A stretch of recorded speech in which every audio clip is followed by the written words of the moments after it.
These are the top 3 dieting mistakes that I made trying to lose weight. Let's go. All right, starting off with number 1, we have estimating my calories. Now, we all think that we're the man, and we all think that we're going to be in a caloric deficit, and we can easily do it by just estimating until you hop on the scale and realize that you gained 3 pounds.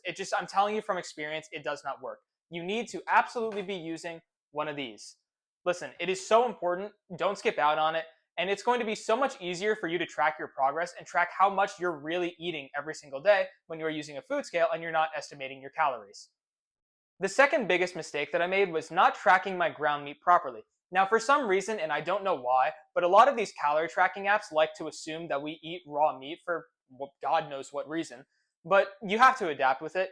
Basically, what happens here is that when you throw the raw meat into the pan and you cook it, it loses a lot of weight, both in the form of water and in fat. So when you go to measure your cooked meat, it is going to weigh far less than the raw meat. But when you go back to the calorie tracking app, it's going to have you measuring raw meat when in reality you're eating the already cooked version.